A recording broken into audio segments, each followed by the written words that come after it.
bouchot, c'est ce que nous découvrons en ce moment, un ensemble de pieux alignés enfoncés dans le fond de la mer.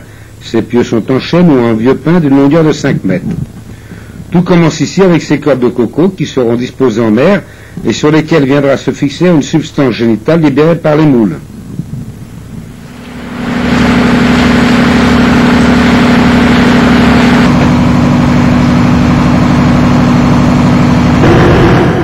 Ainsi fixées sur les pieux par des clous, ces cordes de coco appelées capteurs sont comme autant de terrains aménagés pour y recevoir des graines.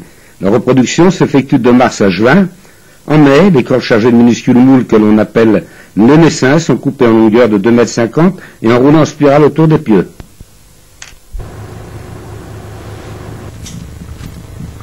Le naissin, laissé sur les pieux, continuera sa croissance jusqu'au moment de la cueillette.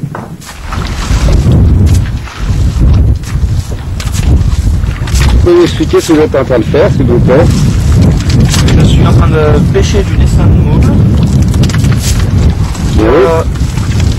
Qui va servir à pouvoir regarnir les pieux qui sont pêchés.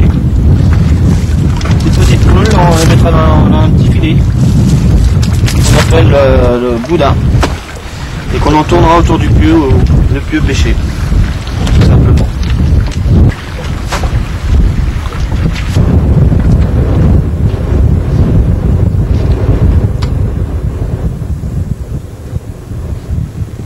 À bord, chacun s'affaire à une tâche bien précise. Il n'y a pas de temps mort. On a apporté du naissin prélevé sur les pieux et on prépare des filets tubulaires dont les mailles sont en fil de nylon et de coton. Coupés en longueur de 2,50 m et équipés à une extrémité d'un bracelet de caoutchouc, ces boudins sont remplis de naissin.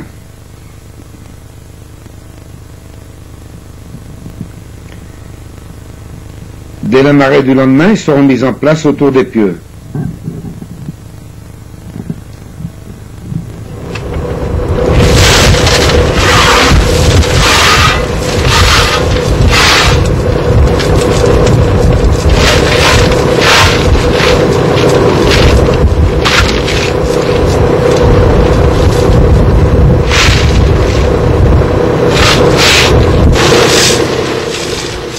On distingue les deux couleurs des mailles. Les fils de coton servent à retenir les plus petites moules. Ils se désagrégeront par la suite, ce qui ne nuira pas à la croissance des moules.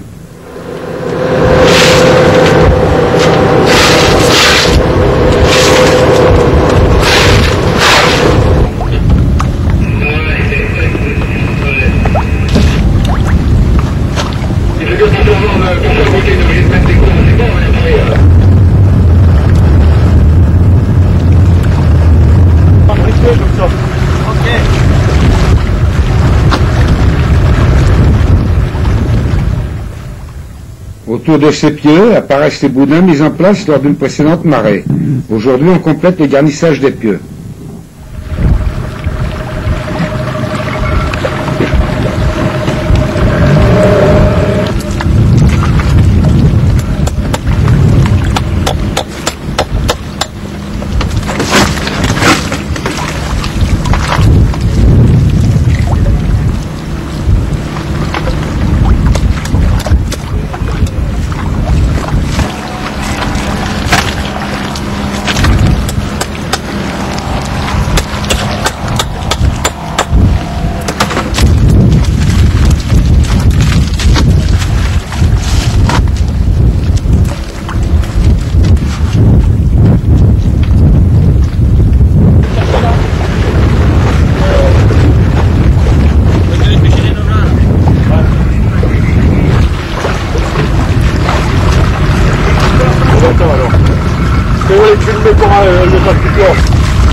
Ici aussi, on travaille en équipe. L'un enfonce les clous et y accroche les boudins par le haut, tandis que l'autre les enroule autour des pieux et attache l'autre extrémité à l'aide du bracelet de caoutchouc. Ces moules seront commercialisables d'ici 10 à 12 mois.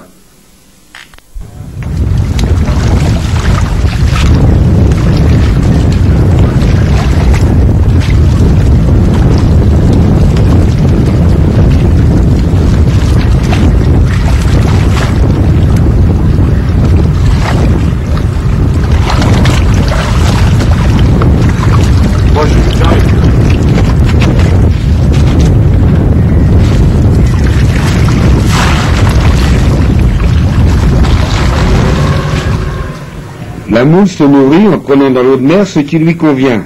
Elle filtre ainsi entre un demi-litre à 5 litres d'eau par heure. Le mytiliculteur surveille attentivement la croissance de ces moules en espérant que les nombreux oiseaux ne causent pas trop de dégâts dans ces bouchots, ce qui arrive parfois.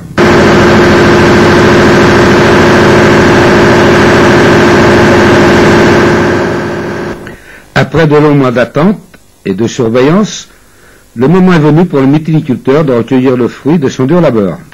Avec son bateau équipé d'une grue et d'une pêcheuse hydraulique, il va très rapidement débarrasser les pieux de moules qui y sont agglomérés et qui ont considérablement augmenté de volume depuis la pose des boudins, voici 10 mois environ.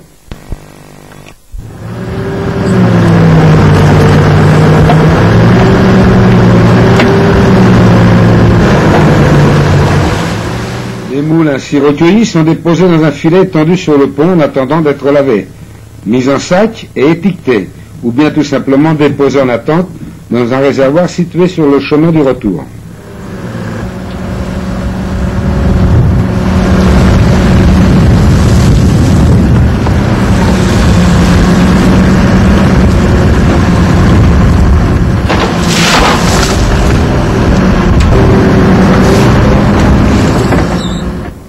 Il suffit de quelques secondes pour débarrasser un pieu de ces moules.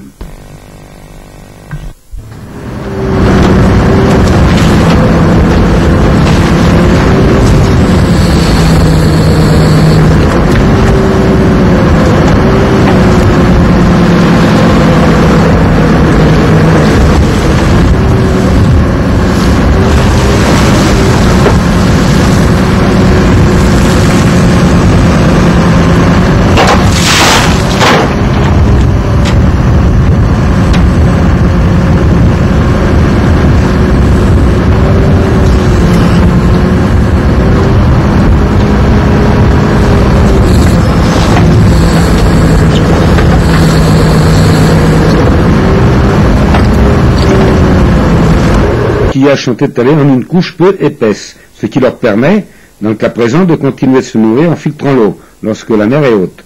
Elles conserveront ainsi toute leur fraîcheur. Il faut noter le contrôle sanitaire très strict effectué par l'Ifremer, qui surveille la qualité de l'eau et effectue des prélèvements de moules dans les bouchots. Une fois les coquillages récoltés, des contrôles vétérinaires interviennent à n'importe quel stade de la commercialisation, garantissant ainsi aux consommateurs une qualité de fraîcheur indispensable. Pendant la période de morte-aux-eaux, le mytiliculteur pourra s'approvisionner facilement dans son réservoir, sans être tenu d'effectuer le trajet jusqu'au bouchot qui prend environ 1h15 à 1h30. Les moules qui vont être mises en sac sont détachées de ce qui reste des boudins naissants et lavés.